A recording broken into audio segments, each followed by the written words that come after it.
अस्सलाम वालेकुम my YouTube family, welcome to new vlog.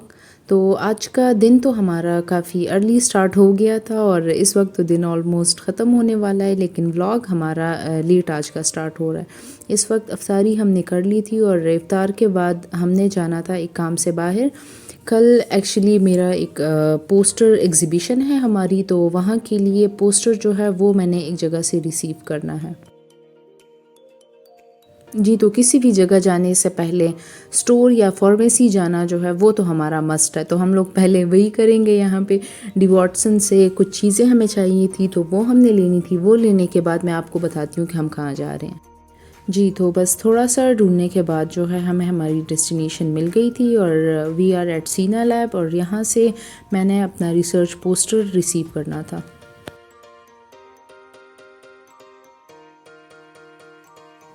तो रिसेप्शन पे उन्होंने हमें थोड़ी देर के लिए वेट करने को कहा, क्योंकि वो कंफर्मेशन करना चाह रहे थे। तो जब तक हम वेट कर रहे थे तो मैं आप लोगों के लिए वीडियो क्लिप एक रिकॉर्ड कर रही थी, और थोड़ी देर में कंफर्मेशन के बाद मुझे अपना पोस्टर और साथ में स्टैंडी मिल गया था। और कल आपसे मिलूँगी मैं इंशाल्लाह एम साइंसेस में।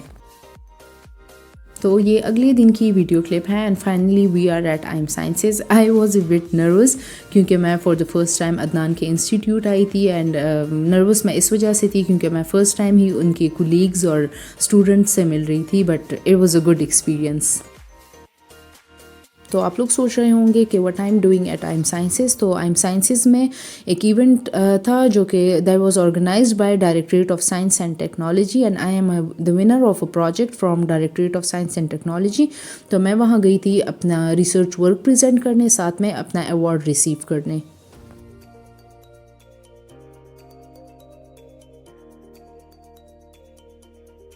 अच्छा, मेरी सबसे ज़्यादा जो एक्साइटमेंट थी that was not about the event, यानी मैं इवेंट के बारे में इतनी खुश नहीं थी, but I was happy and excited कि मैं अदनान के इंस्टीट्यूट जाऊंगी और उनके ऑफिस जाऊंगी और उनके कुलीग्स से मिलूंगी। तो इस वजह से मैं बहुत ज़्यादा खुश थी। इवेंट हमारा खैर से हो गया था और अब इसके बाद मैंने घर जाना था, थोड़ी देर रेस्ट करना है और उसके बाद जो है प्रोफेशनल मोड से हाउस होल्ड यानी हाउस वाइफ मोड में शिफ्ट होना है इफ्तारी के लिए। तो अफ्तारी में आज मैं स्मोक्ड कीमा बनाऊंगी। स्मोक्ड कीमा बनाने के लिए सबसे पहले आपने 2 मीडियम साइज़ अनियंस को चॉप करके वो थोड़े से ऑयल में उनको सॉटे जस्ट करना है, और उसके बाद उसमें कीमा ऐड करके इन दोनों को अच्छे से भून लेना है। अच्छा, एक बात का ख्याल रखें कि जैसे ही आप अनियंस डालोगे 30 सेकंड के बाद डायरेक्ट आपने कीमा डाल लेना है। तो कीमा जब अनियंस के साथ भुन जाए उसके बाद जिंजर गार्लिक पेस्ट आपने शामिल कर देना है और इनको अच्छे से आपने मिक्स कर लेना है। 3 to 4 मिनट्स के लिए भूनने के बाद, 3 to 4 नहीं, ज़रा ज़्यादा 5 मिनट्स के लिए ऑलमोस्ट आपने इनको भून लेना है। उसके बाद आपने सॉल्ट टू टेस्ट शामिल कर लेना है, और इसके बाद अच्छे से इन चीज़ों को दोबारा भूनने के बाद आपने इसमें 3 टोमेटोज़ की प्यूरी ऐड कर देनी है। तो टमाटर ऐड करने के बाद आपने लिड को क्लोज़ कर देना है और लो हीट पे, मीडियम टू लो हीट पे कीमे को आपने पकने देना है।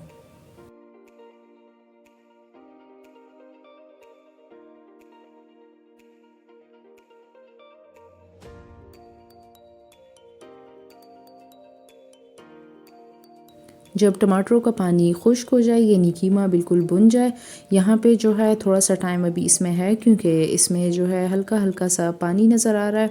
तो जब ये कम्प्लीटली खुश्क हो जाए तो उसके बाद आपने क्या करना है कि आपने इसमें थोड़ा सा 3 to 4 स्पून्स के बराबर दही आपने शामिल कर देना है और उसको अच्छे से पका लेना है। इतना पकाना है कि दही का जो ऑयल है वो सेपरेट आउट हो जाए।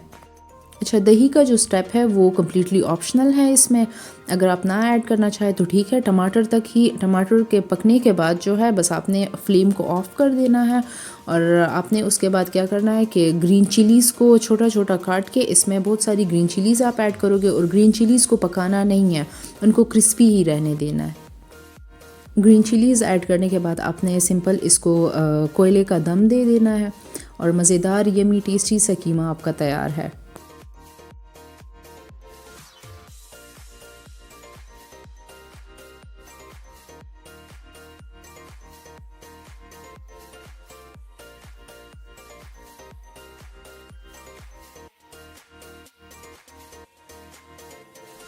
और कीमे के अलावा आज इफ्तारी के लिए बिरयानी थी, चिकन बिरयानी, और इसके अलावा छोले और साथ में खीर। अच्छा, आज फैमिली मेम्बर्स सब पूरे नहीं थे क्योंकि दे वर इनवाइटेड फॉर एन इफ्तार, तो बस आज जो था मैंने कुकिंग अपने और अदनान के लिए की थी। जी, तो चीज़ें मैंने सारी टेबल पे सेट करके रख दी हैं और अज़ान से जस्ट 5 मिनट पहले मैं इनको माइक्रोवेव कर लूँगी। और उसके बाद बाहर बारिश हो रही थी तो मैं बारिश देखने के लिए बाहर चली गई थी, और बारिश के साथ साथ यहाँ पे ओले भी पड़ना शुरू हो गए थे, तो मैं इंजॉय भी कर रही थी, साथ में मुझे डर भी लग रहा था। तो मैं कंटिन्यूसली अस्तगफिरुल्लाह और या वकीलो पढ़ रही थी, क्योंकि जब भी कोई आसमानी आफत होती है या कोई ऐसी प्रॉब्लम होती है तो उसके लिए जो है या वकीलो पढ़ते हैं। तो बस मैं वो पढ़ रही थी और साथ में बारिश भी देख रही थी। तो ये था मेरा आज का व्लॉग। आई होप आपको पसंद आया होगा। टिल नेक्स्ट व्लॉग, अपना बहुत सारा ख्याल रखिए। थैंक यू एंड अल्लाह हाफिज़।